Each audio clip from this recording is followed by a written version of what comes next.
On December 4th, 1956, Elvis Presley was driving down Union Avenue in Memphis when he spotted a row of Cadillacs parked outside a building he knew better than almost anywhere else on earth. He had not planned to stop. He had no appointment, no session booked, no reason to be there other than the fact that he recognized the cars and wanted to know whose they were. He pulled over, walked through the door of Sun's studio, and set in motion 2 hours of music that the world would not hear for 25 years.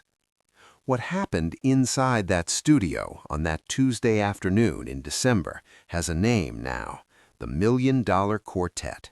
4 men, Elvis Presley, Carl Perkins, Jerry Lee Lewis, and Johnny Cash, in the same room at the same time, none of them intending to be there together, playing gospel songs and old favorites and laughing between takes, while a tape ran in the background that almost nobody knew existed. By the time the recordings were finally released in 1981, 3 of the 4 men were already legends. The 4th, Jerry Lee Lewis, was still playing. All of them had started in that same small studio on Union Avenue, and on December 4th, 1956, they were all there one more time, young enough to think it might happen again, and old enough to know it probably wouldn't. To understand what that afternoon meant, you have to understand where each of them was standing when they walked through that door. Carl Perkins had gotten there first that morning. He was 24 years old and coming off one of the biggest hits Sun Records had ever released. Blue Suede Shoes, which he had written himself, had reached #1 on the country, pop, and R&B charts simultaneously earlier that year, a crossover achievement that almost nothing had managed before it. Perkins had arrived at Sun with his brothers Clayton and Jay, and with drummer W.S. Holland, there to record new material and build on the momentum Blue Suede Shoes had created. Sam Phillips, who ran Sun and was always looking for ways to fill out his artist's sound, had brought in a young piano player he had recently signed to help on the session. That piano player was Jerry Lee Lewis.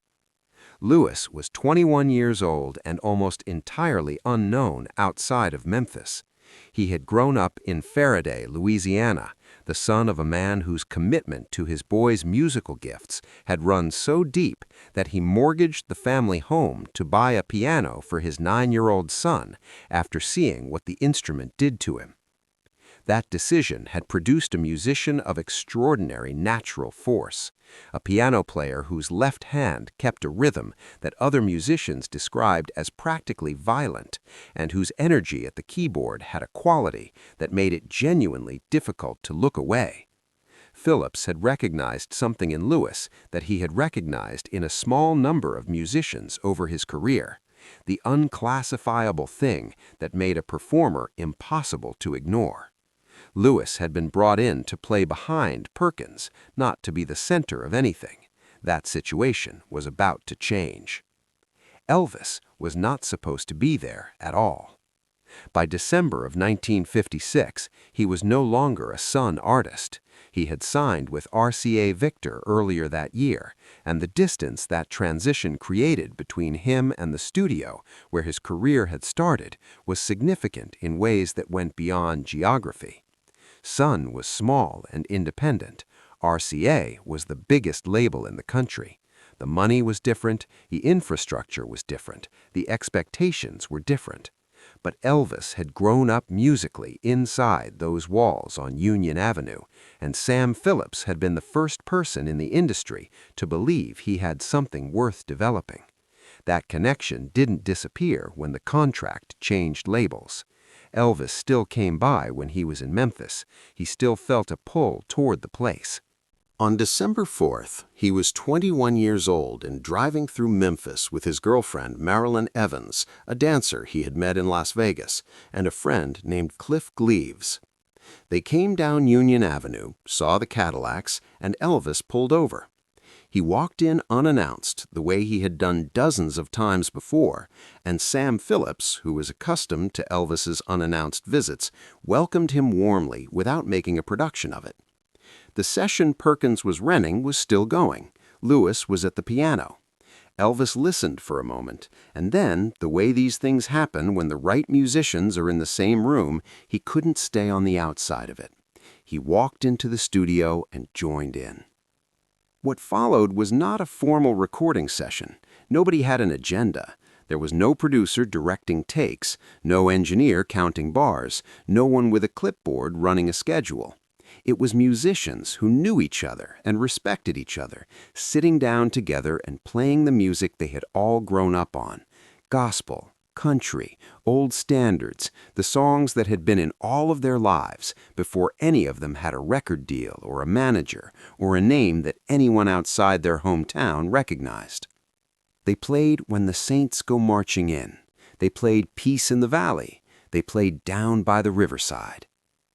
Elvis sang Don't Be Cruel, one of his biggest hits of that year, but not as Elvis Presley performing Elvis Presley, as an imitation of Jackie Wilson, who had covered the song for Billy Ward and his Dominoes in a version Elvis had watched performed live during a short-lived engagement at the Frontier Hotel in Las Vegas.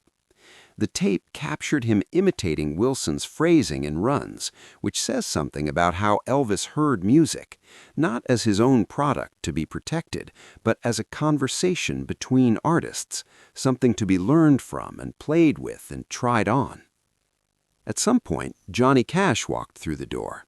Cash was 24 years old and had been having real success on the country charts, most notably with I Walk the Line, which had come out earlier that year. He had dropped by Sun to listen to the Perkins session, he and Perkins were friends and label mates, and stopping by to hear what a friend was recording was not unusual. In his 1997 autobiography, Cash wrote that he had actually been the first to arrive at the studio that day, which contradicts most other accounts. The details of who arrived in what order have never been fully resolved. What is not disputed is that by the time Cash walked in, the room already had Perkins, Lewis, and Elvis in it. And when Cash joined them, the lineup was complete. No one knew what he was looking at. He had been in the music business long enough to understand that what was happening in that room was not something that could be scheduled or recreated. 4 artists who had all come up through Sun, who had all developed their sound in that same building, who were each at the beginning of what would turn out to be careers that reshaped American music. They were all there, young, loose, playing for the pleasure of it, and it was happening right in front of him. He did 2 things. He told engineer Jack Clement to make sure the tape was running, and he called Bob Johnson, the entertainment editor of the Memphis Press Scimitar, and told him to get down to the studio with a photographer. Johnson arrived in time. The photographer got the shot. The now famous photograph shows Elvis seated at the piano, Jerry Lee Lewis to his left leaning in with the particular intensity he brought to everything, Carl Perkins to Elvis's right with the focused expression of a man taking the music seriously, and Johnny Cash standing behind them in a striped collegiate-style windbreaker. In the uncropped version of the photo, Marilyn Evans is sitting on top of the piano in casual clothes, part of the afternoon but not part of the music. The article Johnson wrote ran the following day in the Press Scimitar. He described the afternoon as a barrel house of fun. He wrote that the joint got rockin' when Elvis headed to the piano to play Blueberry Hill in the style of Fats Domino. And at the end of his piece, Johnson made an observation that gave the afternoon its name. He wrote that the quartet could sell 1 million. The headline the paper put on the story was $1 Million Quartet. That phrase, coined by a newspaper entertainment editor in a single afternoon, became the name by which the session has been known ever since. Toward the end of the afternoon, Jerry Lee Lewis was at the piano playing with the full force of what he brought to any instrument he touched, and at some point Elvis and Marilyn Evans slipped out. Cash wrote in his autobiography that no one wanted to follow Jerry Lee, not even Elvis. Whether that was the reason Elvis left, or simply the timing of his departure, the session wound down not long after. The Cadillacs left Union Avenue. The studio went quiet. Sam Phillips left the tape where it was. For years, that is where it stayed. The recordings sat in the Sun catalog, unheard outside the studio, unknown to the public. In 1969, a businessman named Shelby Singleton purchased Sun Records and began the enormous task of going through more than 10,000 hours of tape that had accumulated over the label's history. Somewhere in that archive, Singleton and the researchers working through the British Charlie label found the December 4th recordings. In 1981, 25 years after the afternoon it was recorded, a 17-track album titled $Million Quartet was released in Europe. More material surfaced in subsequent years. By the time the expanded editions had been released, around 47 tracks existed from that afternoon, many of them fragments mixed with casual conversation between the musicians, laughter, false starts, and the sound of four men playing music for no reason other than that they wanted to. The recording that ran in the press scimitar the next day had described four young men at the beginning of something. The recordings that came out in 1981 found the world listening to men who had already become everything Johnson's headline predicted and more. Elvis had been dead for 4 years. Carl Perkins was alive and still performing, his influence on every rockabilly guitarist who came after him fully established, but rarely fully credited. Johnny Cash was in the middle of a career that would span another 2 decades and end with a series of recordings that many critics considered the most powerful work of his life. Jerry Lee Lewis was still playing, still carrying the force of what he had brought to that Wurlitzer Spinet in Memphis in 1956. The session produced a Broadway musical that opened at the Nederlander Theater on April 11, 2010, ran for 489 performances, and was nominated for a Tony Award. It had previously broken box office records at a theater in Issaquah, Washington, before moving through Chicago's Goodman Theater and Apollo Theater on its way to New York. The musical dramatizes the afternoon as a kind of crossroads, four men at the moment just before the full weight of their futures arrives, playing gospel in a Memphis studio while a tape runs and a reporter drives across town to take a picture. What the tape actually captures is something simpler and more specific than mythology. It captures musicians who loved the same music, sitting in the same room and playing it together.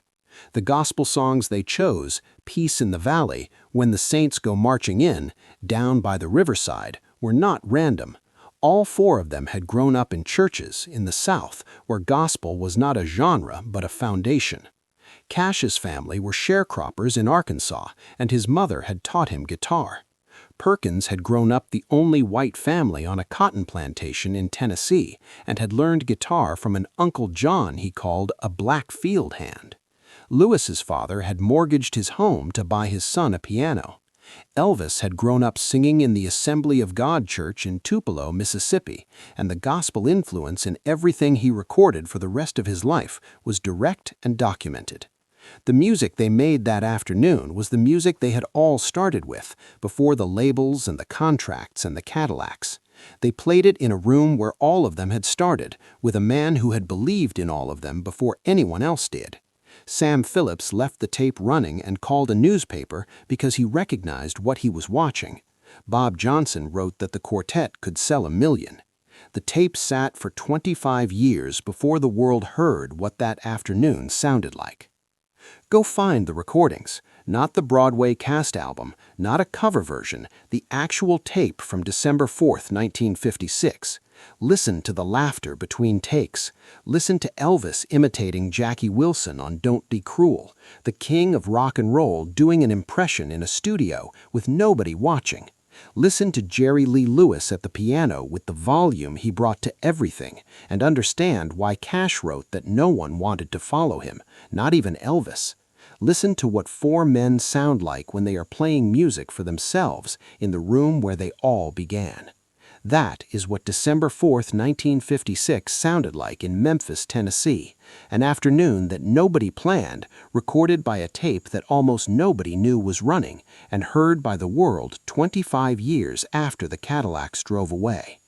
If this kind of story is what brings you here, subscribe and more of them will find you. See you in the next one.